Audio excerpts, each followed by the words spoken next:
In Europe, we once honestly believed that we had learned the lessons of the past. Never again would we support a genocide. Never again would we support war on this continent.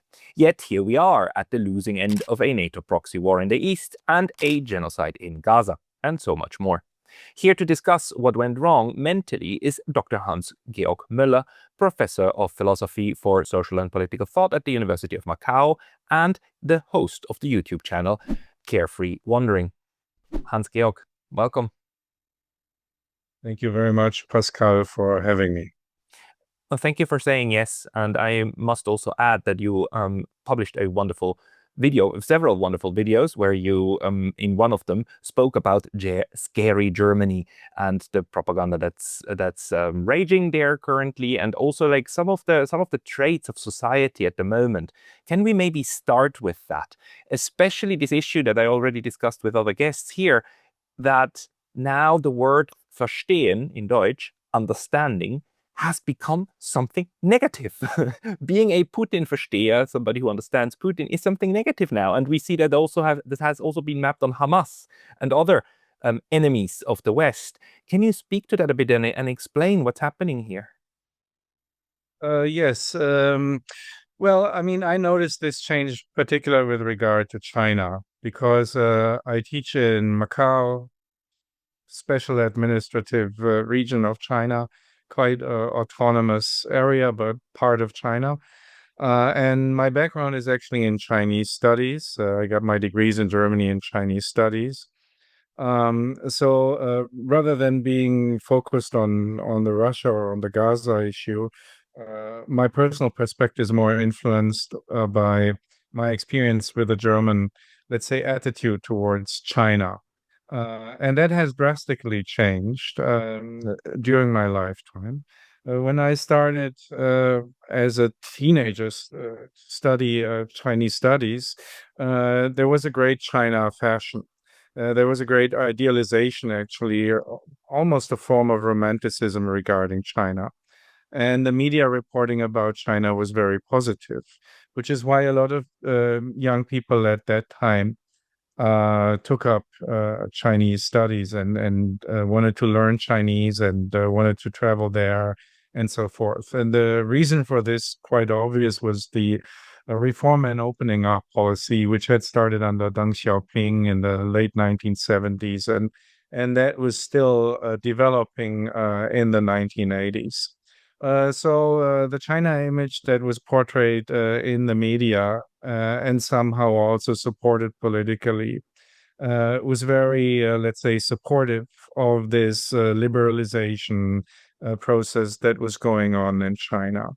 And over the years, that shifted gradually, but with increasing, let's say, it accelerated the turnaround. And since a few years, I think there's a complete turnaround in the sense that reporting on China has become very negative.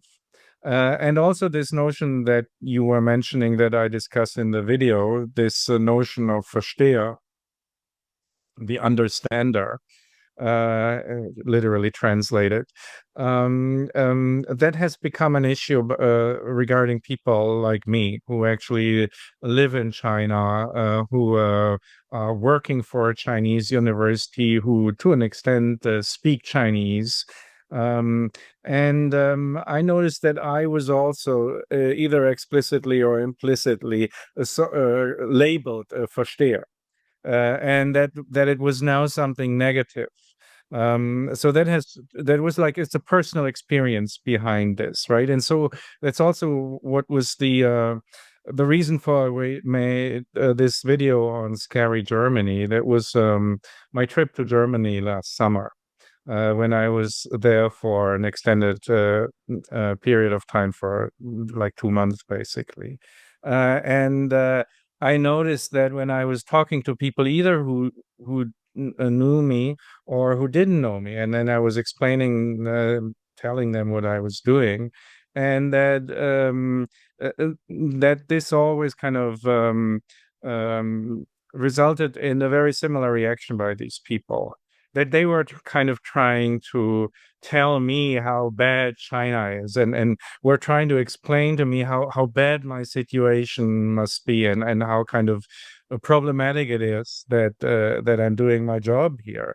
And of course, I found this very odd, right? Because these people basically, my impression was that the less people actually knew about China, the stronger they felt somehow entitled to lecture me about China, right? And whereas the people who like have experience in China, or know China, many people know China better than I, understand China better than I, and these people tend to not lecture me about living in China.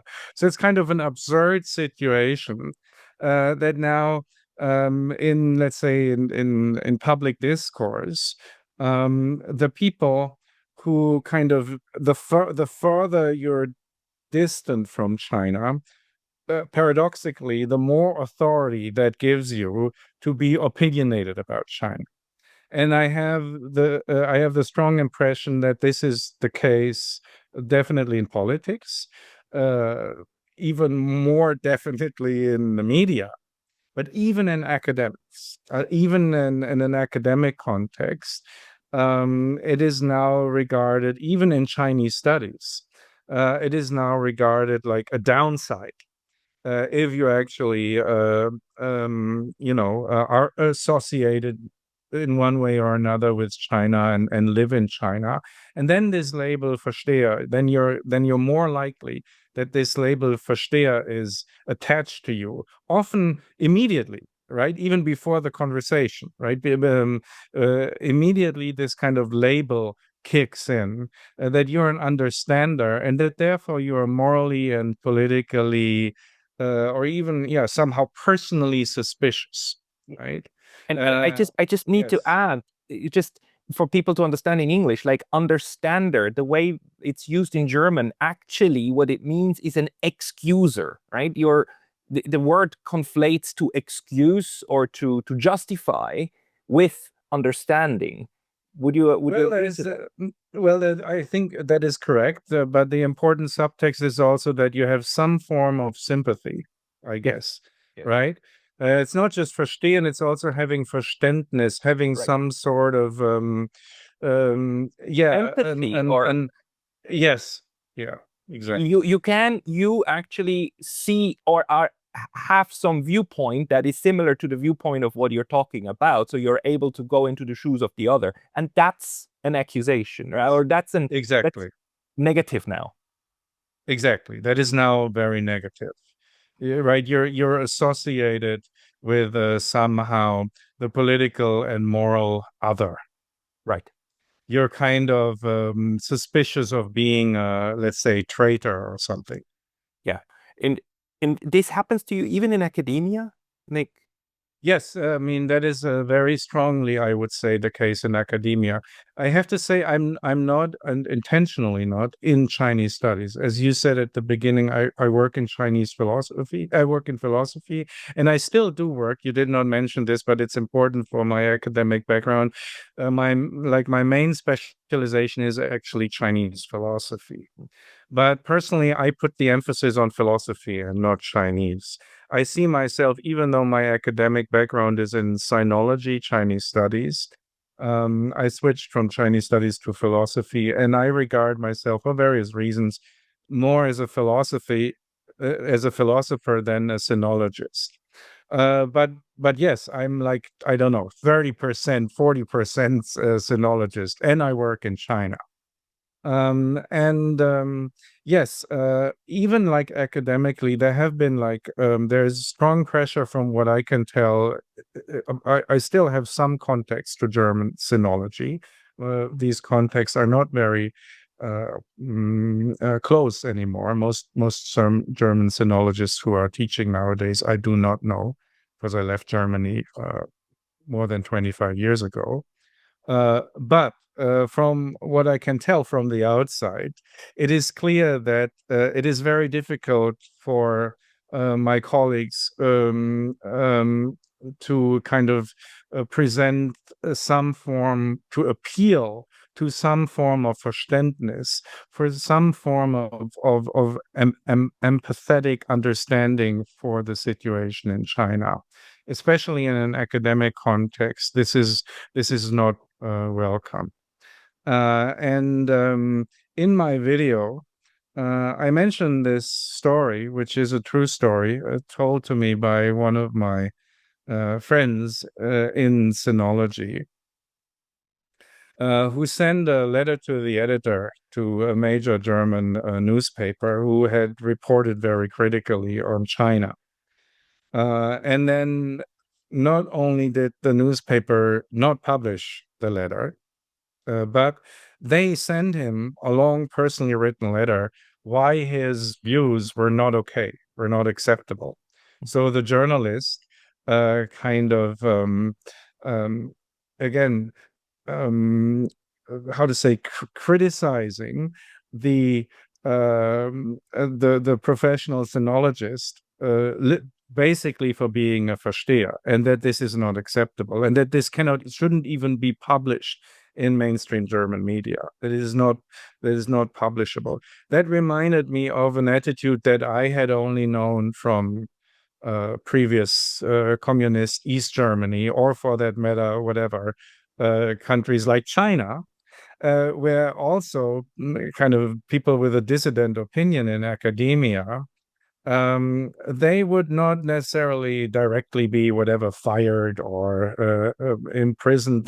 I don't think that, except like for very radical periods, that would usually not happen. What would happen would be something precisely like what happened to my colleague and friend in Germany, that the political authorities would somehow tell you that you're wrong, and tell you that you should sort of, change your attitude. They would have this belehrende, how can we translate this into English? This kind of teaching attitude, this wanting to educate you, right? Educate you. Yes, re-education. Yeah, exactly. It's a re-education effort. You first try the re-education effort.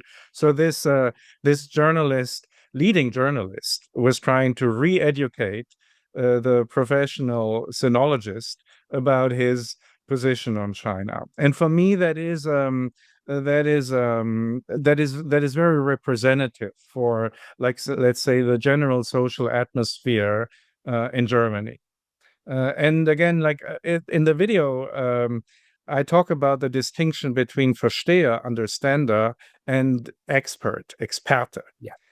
Because the media nowadays, in order to kind of frame their propaganda, they don't really have open opinion pieces that much anymore, where a certain journalist, um, uh, with their name says, this is how I see the situation.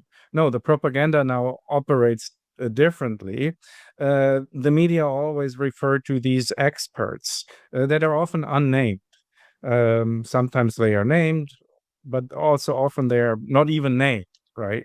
And these experts are those who have the correct opinion about whatever, China or Russia or whatever, Israel or whatever, right? And yeah, these experts are, so to speak, the vetted, the okay, the accepted, those who have the accepted opinion. And so the difference between Experte and Versteher, between expert and understander, is obviously that the connotation is this position the one that the media and political that is that is politically correct, and that the media thereby kind of, they attach the label of this is the politically and morally correct opinion. So if the experts always have the politically and morally correct opinion, whereas if someone is an understander, then that indicates they have the politically and morally incorrect opinion, and you shouldn't listen to them. Whereas the experts, if you don't listen to the experts, you're somehow not there's something wrong with you, right? Then you're not like really capable of rational and critical thinking. That is also, of course, like this is also very interesting, right?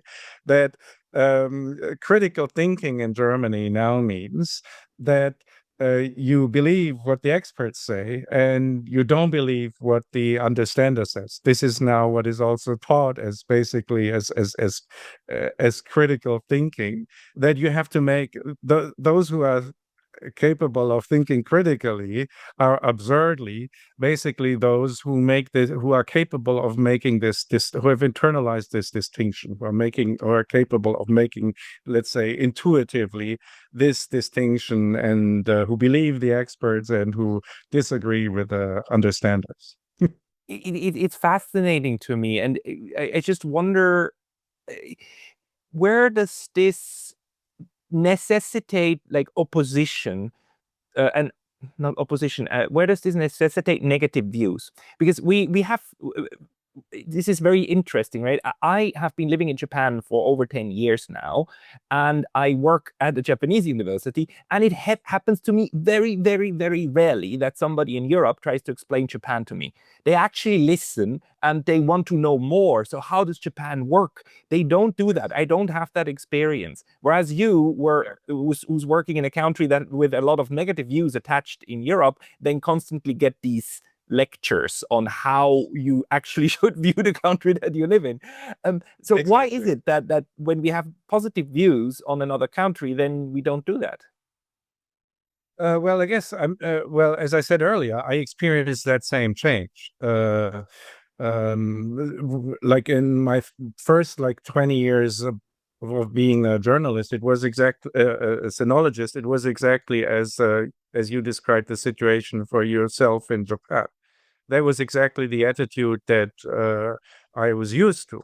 But with the geopolitical changes and with the shift of the opinion towards China, let's say with the rise of China, and with the perception of China now no longer being this wonderful exotic other with so many opportunities, this perception has changed to like a part somehow of the axis of evil and our global competitor, if not like sinister enemy.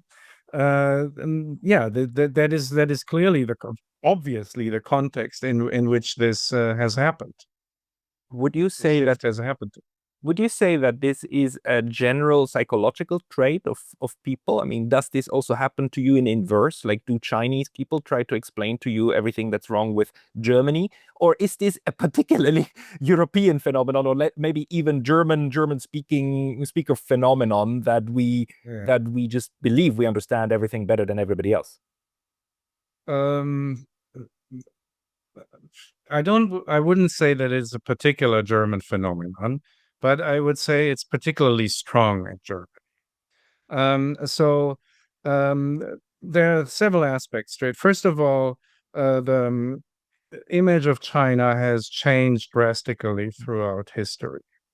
Uh, I studied the history of China, and the current atmosphere, let's say, especially in Germany, because again, like this is all over the West, but it's, I would say, hardly anywhere as strong and pronounced as it is in Germany. And that may have something to do with, I don't know, the German character or so, if there is something like that. I don't really believe in it, but then on the other hand, empirically, I somehow often think there is something like that. Anyway, so this negative attitude towards China is nothing new, unfortunately. The Western attitude against China was very strong historically, for instance, during the 1840s, during the Opium. One of my favorite novels written by the Hong Kong writer Timothy Moore is titled An Insular Possession. I think it's one of the greatest novels ever written. And it's about Macau, and it's about the period during the Opium Wars when Hong Kong was founded, and the British moved from Macau, here in Macau, to Hong Kong, took Hong Kong as a part of their colonialist expansion. And one part of the plot of the novel is is journalism. Parts of the novel kind of recreate the journalistic articles that were written by the British and Americans about China. And they are full of hatred and racism. And they are basically promoting the Opium War. And the kind of rhetoric I hear in the media nowadays reminds me of what I know through this novel. And I know that the author, I actually know the author. I had the honor of meeting him once here in Macau. I know that he did a very, very thorough job in reconstructing the media language of that time. And I always think back to this novel now when I read something, which is actually personally difficult for me. It's very difficult for me to read German media about China because this kind of subtle hatred and this subtle propaganda is like psychologically difficult for me to expose myself to. So I can basically only read a few sentences. I can only watch like the news for a minute. I have to turn it off.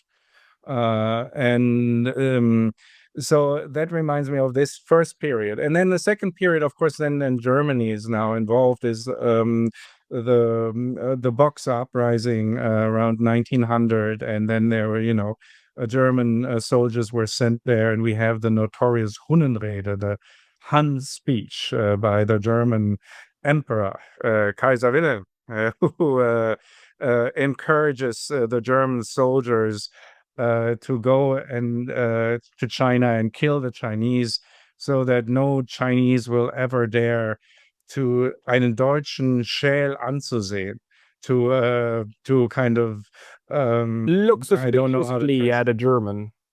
Exactly. Yeah. So, and so again, this speech, which is not really in collective memory anymore in Germany, other like whatever the Nazi times, the German collective historical memory is very much focused just on a very short period in German history, although there would be ample other periods that they could also find actually not so different ways of German attitude to other people in the world. And one example is the Runnenrede and the attitude towards China and military aggression against China by Germans, part of the long 100 years of history of Western military aggression against China. And of course, that is also more or less completely ignored by the experts. And if you point to it, you become a Versteher. You become an understander. So what I'm saying is these kind of ups and downs is still in response to your question. Told you, if you want, feel free to interrupt me anytime. Don't go. I'm saying too much. These ups and downs are typical, and you also there books have been written on this, and usually, I mean, I think it's very obvious that is always in the context of military and generally geopolitical geopolitical conflict. But the fascinating And thing. then a second, if I'm still might still answer the other part of the question, what the Chinese somehow think about the Germans. And that, of course, also shifted. And for a long time, just that goes back to when I was first coming to China in the late 1980s. The opinion about Germany was extremely positive. That even extended to Hitler. Right? That Germany was kind of associated as being like by the average Chinese person, this is what you hear, like a very strong country, right? The first they were very strong with Hitler, and then they've been very strong after the war and developed this wonderful economy. And they have always, whatever, been the people of the Dichter and Denker, the poets and the philosophers, and so there was like a completely uncritical, overwhelmingly positive image of Germany. It was seen as one of the greatest of all nations. And that had a very long effect, right? Like in Chinese also, as part of the economic development since the 1980s, there's this very strong, let's say, obsession in China with foreign brands, which is now, I think, fortunately, that's changing. And I think that's a good development. And of course, Germany as a brand, both in the metaphorical and in the literal sense, many like commodities were branded as made in Germany, and the German car industry, as you may know, like they profited a lot from the Chinese opening, right? And they very much profited from this very positive the German brand, right? And that is kind of most manifested most clearly in the German cars, which were flooding the Chinese car market since the 1980s, 90s, right? They were already building the Volkswagen plant when I was there as a student. So there was the Chinese were looking up to Germany. And I think they are now increasingly bitterly disappointed. The Chinese attitude was we love Germany and we love the German brands and the German brand. We love German culture. It's like a role model for us, and we want to, because that was also what they heard from Germany, right? At that time, as I said, we want cultural exchange. We're open to 5,000 years of Chinese civilization, and then the Chinese, they were promoting this idealized China image, which was also existent in the West, and the Chinese kind of internalized that, and then we're re-projecting this positive Chinese image to Germany and whatever. We're opening the Confucius Institutes everywhere to, promote Chinese culture. But that switched, and now the Confucius Institutes are also seen as something evil, as they are implanted there because the Chinese want to spread their propaganda and their power, and therefore many of them have been closed in Germany. So the Chinese, I think, are now, as Chinese I now think are realizing that their sympathy towards Germany was not, there was no response to that. To the contrary, right? Their love of Germany was not repaid by the Germans with love for China, but to the contrary. And so, yeah, so the Chinese are now very increasingly ambivalent about Germany. That's my perception. I see. Thanks for this.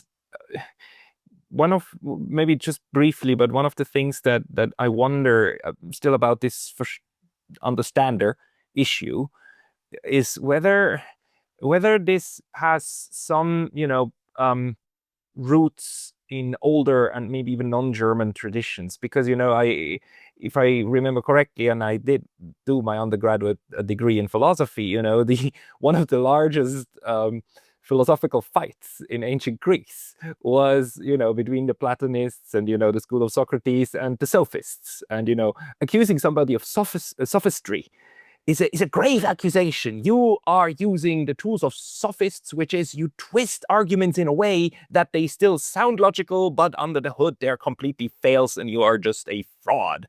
Do you see any kind of historical conjecture there with this tradition? Well, yes, generally, I think you're correct, right? That I mean, the general thing is just that the intellectual opponent is always, delegitimized. Mhm. And the delegitimization often has like a moral undertone, right? So also the critique of sophism is that these are like fake selling out philosophers. They they're not true philosophers. They're in there just for the money, right? That is like what you find in Plato's dialogues, right? That is usually the accusation. And so there's like these are fake philosophers. They sell out philosophers, and somehow you're correct. This pattern is there, right? If you say someone is a Versteher, an understander, the subtext also regarding me is, yeah, I'm paid by the Chinese government.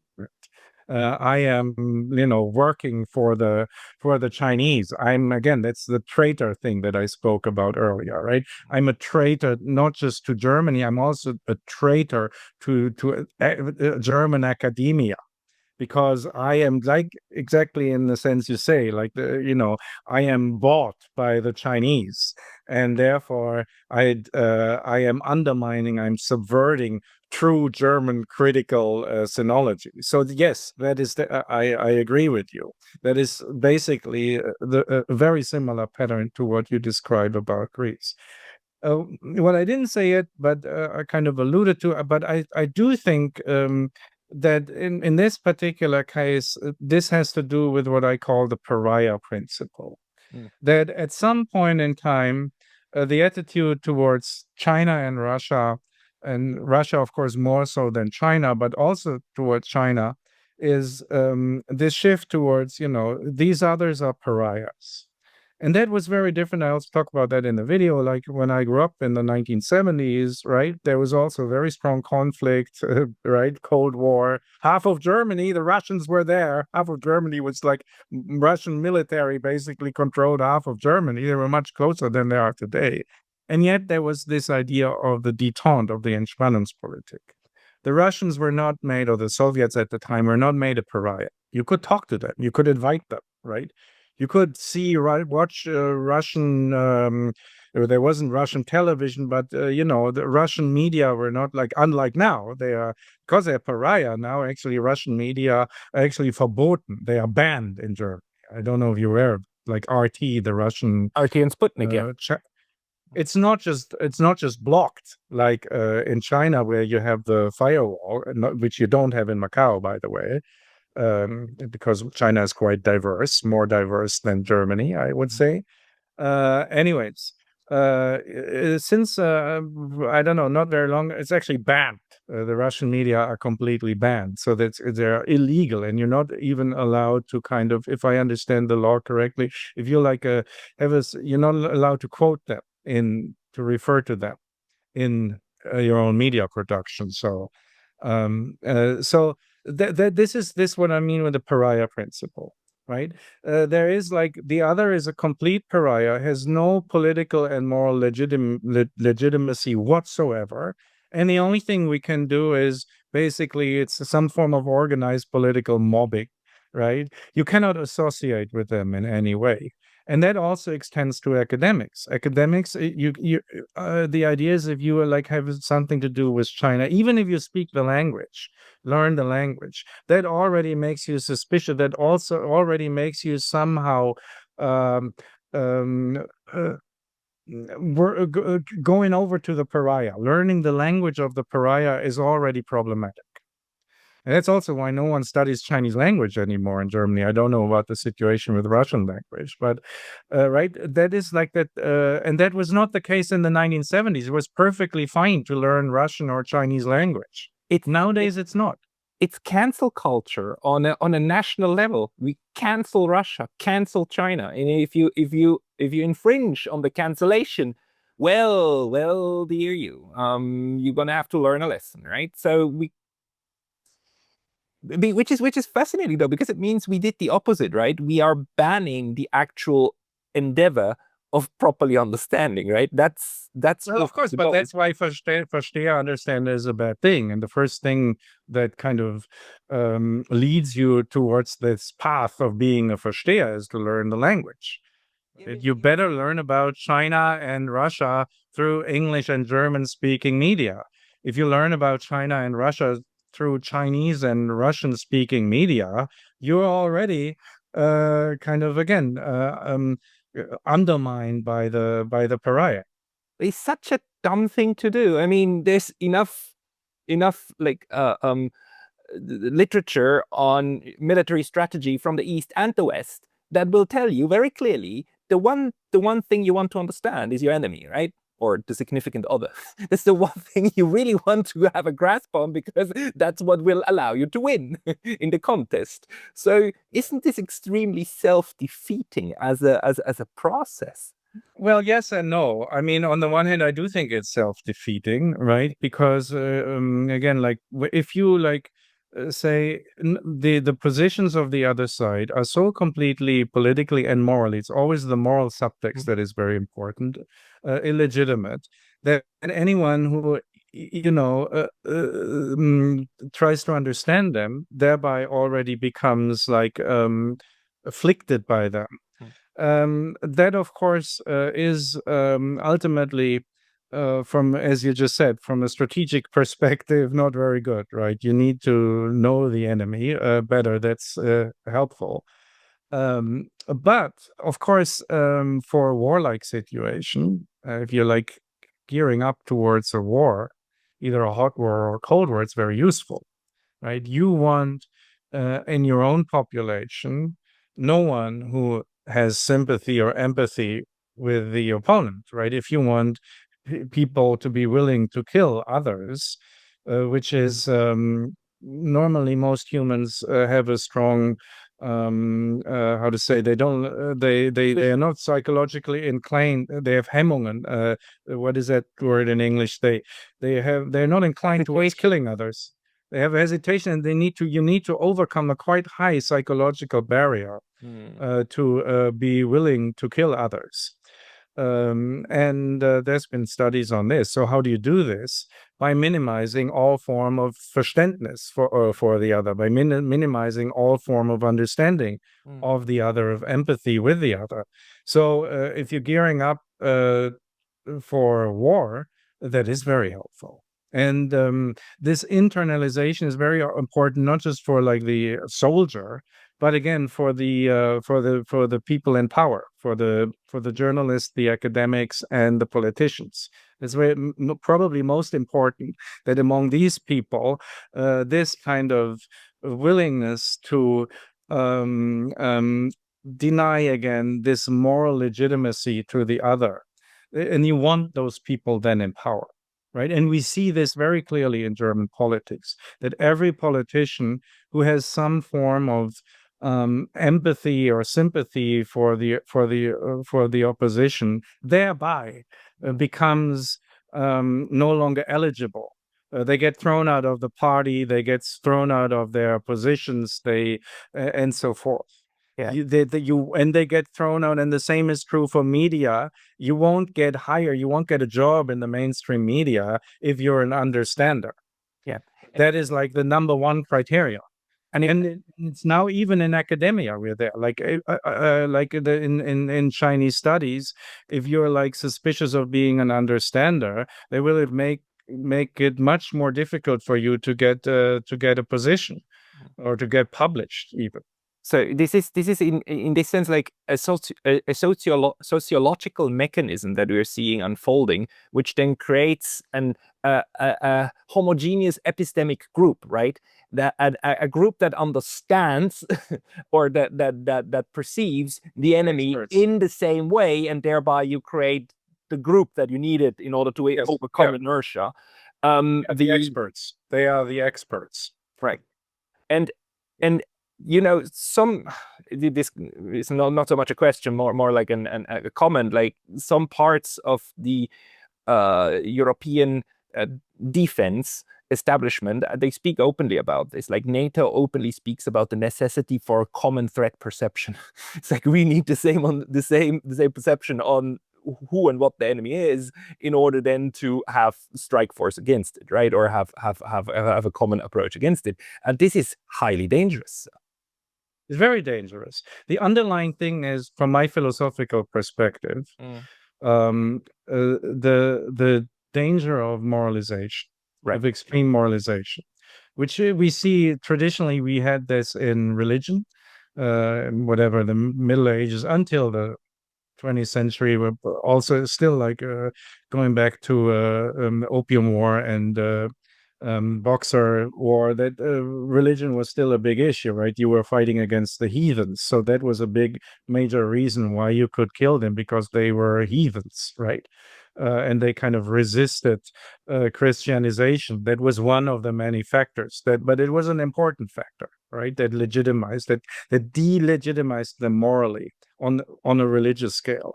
Now we're having the same mechanism, but no longer religiously coded, but coded what I like to call civil religious. They don't embrace our values, right? And that is why they lack moral legitimacy. They just don't get our values, right? We tried We were offering them, we were explaining our values to them, which are clearly superior to theirs. And they still, or at least their governments, or they're misled, maybe their governments, by their governments, we suppose. But it is clear that they don't really, lots of the Russians and Chinese, they don't really embrace our values. And that is, that values, that delegitimizes them morally. And my main, if I may say, philosophical background is in Chinese philosophy and Taoism, and in the German social theorist Niklas Luhmann. And for both of them, along with some other philosophers like Nietzsche, I would say, they are a strong focus, even though they're, of course, historically completely apart, different from one another. Both Taoism and Luhmann emphasize the dangers of morality and the toxic, as we would say, and really the poisonous, toxic character of moralization. And Luhmann says, like, morality and moralization is the death sentence for democracy. And I feel that's what we are experiencing today. That politics, again, and that is very different from the 70s and the 80s, that has switched to this moral register. And we don't see the other as kind of somehow the ideological opponent, which was the case in the 70s and 80s. We don't take their ideology seriously anymore. No one's really interested. They don't really have much of an ideology. They're just evil, right? And they're just not sharing our values. That is the point, right? And we have the wertegeleitete Außenpolitik, the value-guided foreign policy. And that is this, like, the value-guided foreign policy is I would say, that is the way to war and militarization, and has always been. A drive toward the religious, basically a religious way of looking at the world, the world. Religious, civil religious, because it's secularized. Yeah, post-religious, secularized, civil religious, however you want to call it. Yeah, and that has become the main rhetoric. And again, that is the reason for the pariah principle. That is the reason for the distinction between the understander and the expert, is the moral register. Everything is now kind of subsumed to this kind of the moral glasses, die moralische Brille. And that's and that is a shift in politics that has taken place. Despite or in addition to the geopolitical changes, we have this kind of return to moralist fundamentalism. And that's why I'm very and that has increased over the past few decades, no doubt. And that's why I'm very worried. That is I think the most clear indicator that we are actually moving towards another war. That's a very good observation. I mean, this also would explain, at least in this framework, like, why we have that huge difference and shift, from Ostpolitik under Willy Brandt, which was a pragmatist approach. It was pragmatism, right? The question was, what do we need to do to not end up in a nuclear war? And the question shifted to, what do we need to do to be on the right side of history, which you hear a lot these days. And that's a moral question. It's like, what do we need to do to be good versus what do we need to do in order to, not suffer bad consequences? Yeah, and it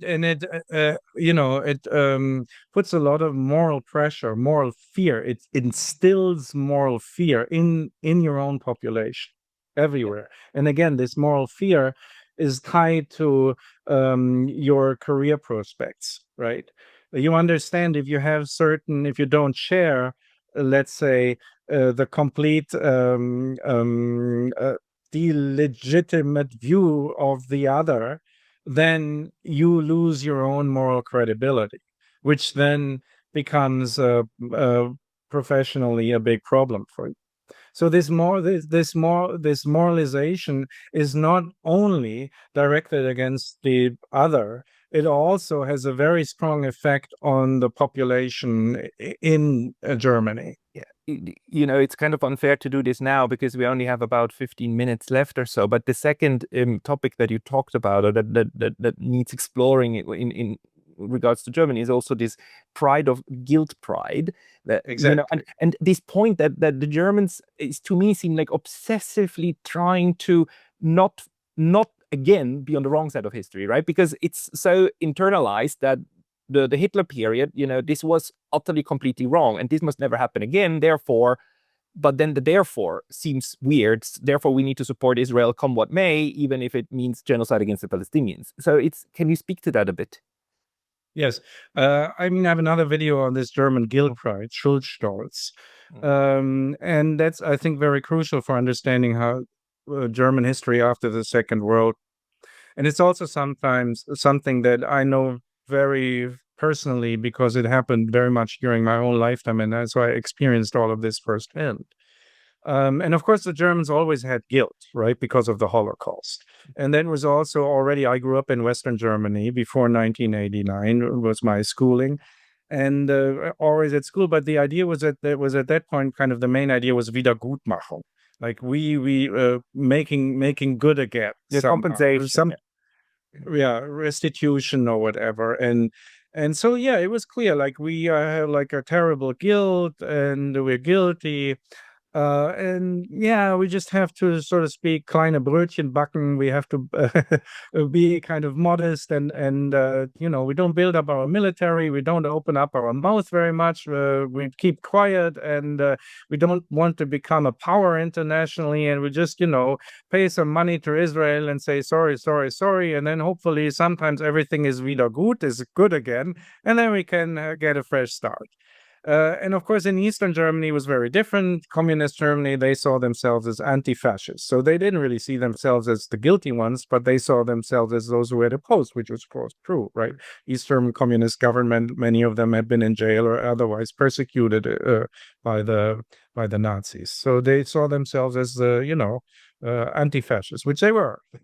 But then after 1989, after 1990, 1991, reunification period, none of the two methods really worked anymore. So we have like a new form, which I like define as this kind of Schuldstolz idea. Okay, the idea is we are committed the most horrible crime ever in world history, but we confess to it, and we're not only no longer trying to Wiedergutmachung, to make good again, but now indefinitely, forever, eternally, we declare that we have had this guilt. And somehow, paradoxically, that makes us very proud. We are like the moralistically strongest people in the world. And this, of course, has like Christian roots, right? Because we confess our guilt, and this confession has this moral absolves us morally, and it's a never-ending confession, right? And it's like eternally into the future we carry this moral responsibility, and that somehow makes us paradoxically the moral superheroes. Yeah. And so and that is, I think, a very important factor that contributes very strongly to this hyper-moralization, particularly of the Germans, in particular of the Germans. This hyper-moralization of the political and national discourse of Germany, the German profile, becomes like the profile of these moral superheroes.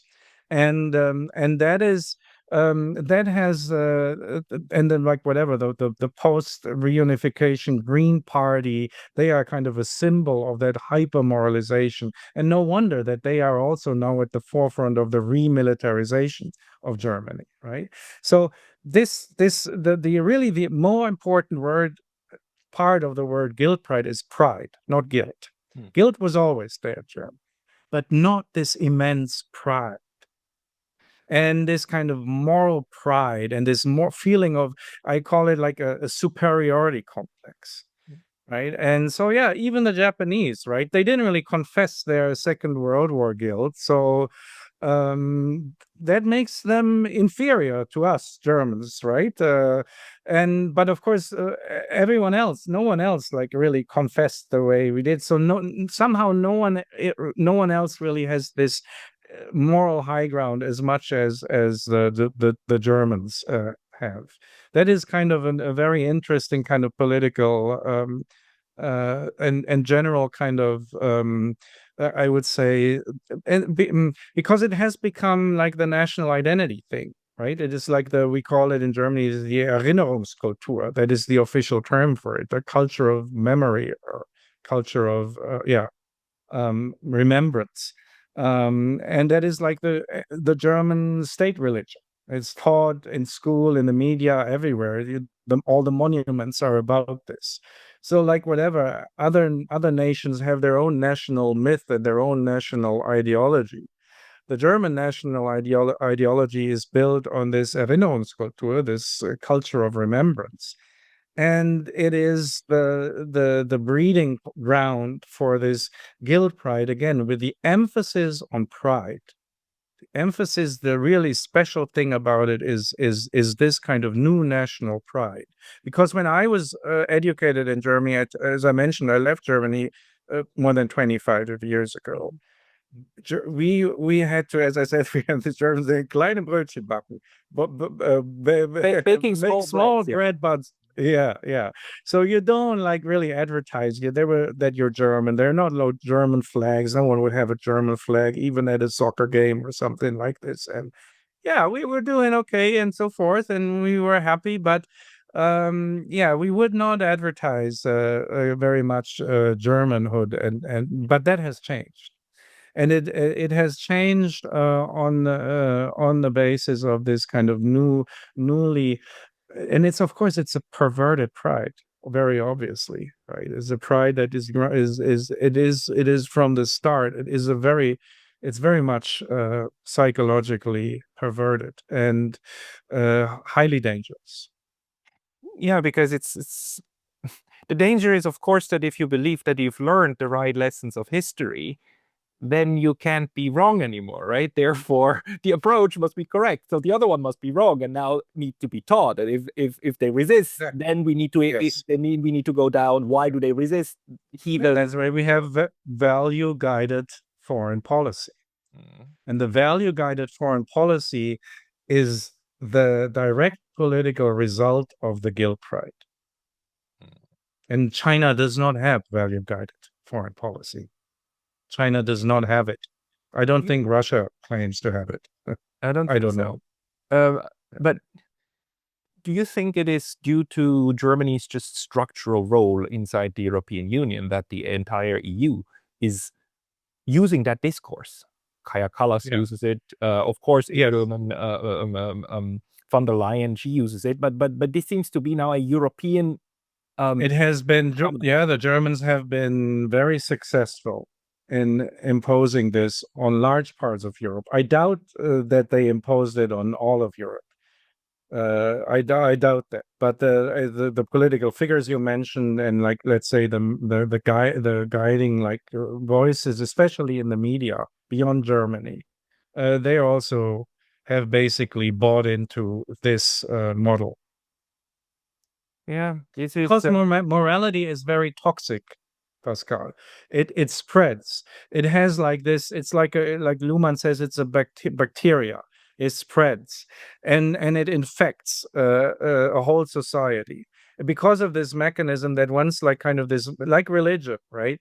It becomes more and more dangerous not to buy into the religion or not to buy into this hypermoralization. Becomes more and more dangerous. You become the pariah yourself if you don't participate in the moralization. And that's why the Germans and the German guilt pride is the root cause, I would say, for this hyper-moralization. And it's highly toxic. What does Luhmann recommend? And again, it might lead again, as for the third time, Germany might in this way lead us to a world war for the third time. I worry about the same, but wait, we're not there yet. What does Luhmann recommend? How do we get out of this? What does Taoism recommend? I mean, over and beyond just saying it's the individual that has to stop moralism, but how can we sociologically snap out of this? Well, it's a just mental and social hygiene. Try not to overuse moral language. Try not to communicate morally. Try not to think in moral terms. It's a hygiene, a moral amoral hygiene. I wrote a book about it, The Moral Fool. Yeah, that is the recommendation, is to somehow liberate ourselves from this toxic way of thinking and communicating. Yep, because the pathway to hell is paved with good intentions. Exactly. This was fascinating, Hans-Georg. People who want to hear more from you, they should first go to your YouTube channel, the Carefree Wanderer, right? Carefree Wandering, yeah, which is a Taoist term, yes. Carefree And Wandering. do you have another place where you regularly publish where people can find you? Oh, no, that's my YouTube presence is there. Okay, I will put a link to your channel into the description box below. Hans-Georg Möller, thank you very much for your time today. Thank you so much. Thank you.